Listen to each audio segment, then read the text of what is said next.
प्यारे बच्चों, आज मैं आपके लिए बहुत ही दिलचस्प कहानी लेके आई हूँ। एक दफ़ा एक नन्ही शार्क मछली समंदर में रहती थी।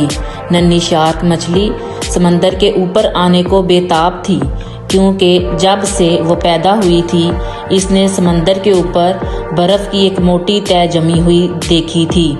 रोज़ाना तमाम सहेलियां मिल बैठती थीं और आपस में इस मौजू पर बात करती कि सूरज कैसा होगा और वो कब नज़र आएगा और कब हम पानी के ऊपर जाकर खेलेंगी और पानी की सतह पर खेलने में कैसे मज़े आते होंगे।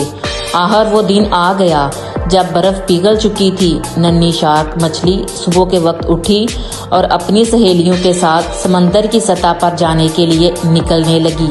तब इसकी वालदा ने ताकीद की कि ज़्यादा देर ऊपर ना खेलना और एहतियात लाजमी है।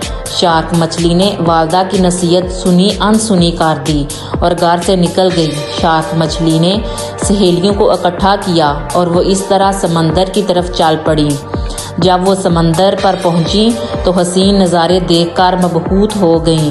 कुछ देर उभरते सूरज का मंजर देखकर वो तमाम समंदर की सैर को चल निकली।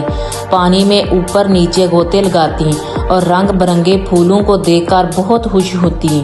सरसब्ज दरख्तों को देखकर नन्ही शार्क बोली, बाहर की दुनिया कितनी प्यारी है, हम कितनी बदनसीब हैं, सारी उम्र पानी में ही गुजार देती हैं। इसने फैसला किया कि वो अब पानी में नहीं जाएगी, इन खूबसूरत फूलों में रहेगी। वो आगे बढ़ती गई। कुछ फासला तय करने के बाद इन्हें समंदर पर उड़ते परिंदे नजर आए। वो सब हैरान होकर इन्हें तकती गईं। इतने में परिंदे समंदर की तरफ बढ़े। मछलियाँ समझीं कि शायद परिंदे इनसे दोस्ती करने आ रहे हैं। नन्ही शार्क मछली इनसे मिलने के लिए जोर से ऊपर की तरफ उछली और आसमान से आते परिंदों ने इसे अपनी चूंज मारनी शुरू कर दी। शार्क जल्दी से पानी में वापस चली गई और परिंदे वापस आसमान की तरफ उड़ गए। वो बुरी तरह जख्मी हो गई थी। बाकी तमाम मछलियां भी समंदर के अंदर चली गईं। इस तरह नन्ही शार्क मछली को अपनी वालदा की बात मुकम्मल ना सुनने और इस पर अमल ना करने की सज़ा मिली। नन्ही शार्क को समझ आई कि पानी ही इनका महफूज घर है और इसे इसकी वालदा की बात माननी चाहिए थी।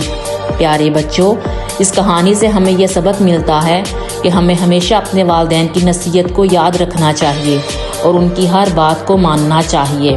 और जो बच्चे अपने वालिदैन की बात को नज़रअंदाज करते हैं, मुमकिन है कि वो किसी बड़ी मुसीबत में फंस जाएं।